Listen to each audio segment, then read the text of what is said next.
Greetings, Director Parker. It is now painfully evident that you have no concept of the term budget, along with your complete failure to have read and understood the Moss-Adams report.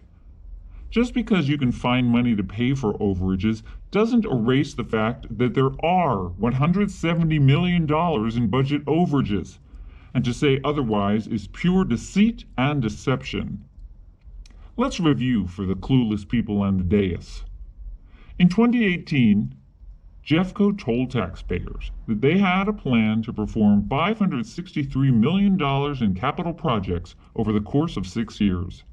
That cost figure included a reasonable 10% contingency, and because it was accompanied by a project-based timeline, any competent manager would have included project-specific inflationary adjustments.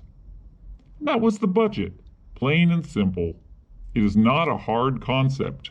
Everyone understands that some projects may come in over costs, and 10% contingency was already built in to cover that. Conversely, some projects may come in under estimates. Reed actually has a few of those to balance out the overages. So, we don't understand what you are saying when you state that $563 million worth of projects, now projected to cost over $733 million, is not $170 million over budget. When Moss-Adams looked at the $563 million worth of projects in the flipbook last July, they identified that 138 out of 154 of those projects had current estimated costs higher than the costs in the flipbook or district worksheet. Aren't those higher project costs indicative of projects being over budget? That's the undeniable definition of a project being over budget. The project estimates for this program are not even close. Employees in private businesses would lose their jobs if they managed projects with this degree of cost overruns. Your failure to even acknowledge that this might be an issue is why many people don't trust the government and now makes you part of the problem. Secondly, you are apparently clueless and don't give a shit that there is a real cost to taxpayers regarding this gross mismanagement. Instead of immediately taking the $118 million in bond premium and putting it aside for new projects such as Fletcher Miller, a central kitchen, a Conifer auditorium, and a South Athletic Complex, providing real value to taxpayers for their money, Reed and Bell just lackadaisically used it for cost overruns to cover up their gross mismanagement and incompetence. And now you and your fellow board members are already talking about asking Jeffco taxpayers for more of their money. But why should Jeffco taxpayers trust you with their money again? They shouldn't, and based on the closeness of the last bond, they probably won't. Taxpayers were promised transparency and stewardship. We have received neither of those.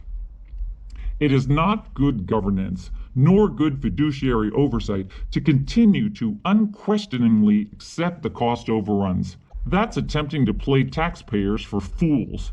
The truth of the matter is that you're the one who looks like a fool when you think that $170 million in overages is within budget.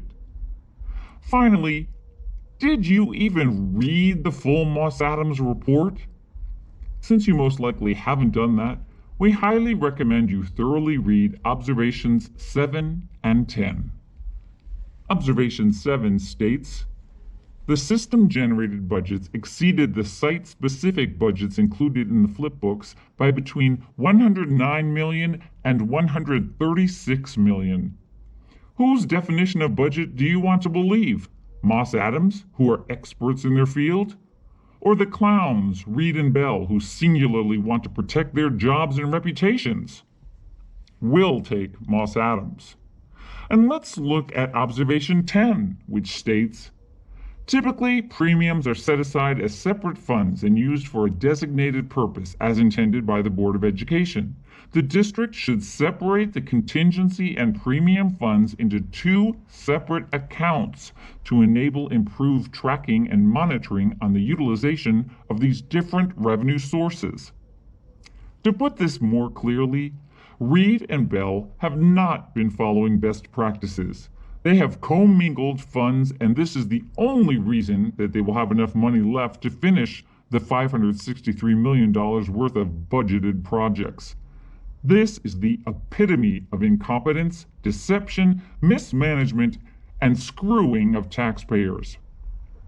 Finally, instead of merely listening to Reed, Bell, and whoever else has your ear, why don't you ask several simple questions of Superintendent Dorlin? Ask her how she handled premium when she oversaw a bond program. Ask her if it was separated from the original budget, and whether or not it was used to cover overages to the original project scope.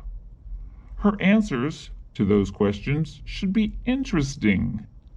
Right now, there are multiple people in the district working very hard to cover up a massive amount of incompetence and mismanagement. Unfortunately, you're now included on that list. Why can't anyone just be honest with the community?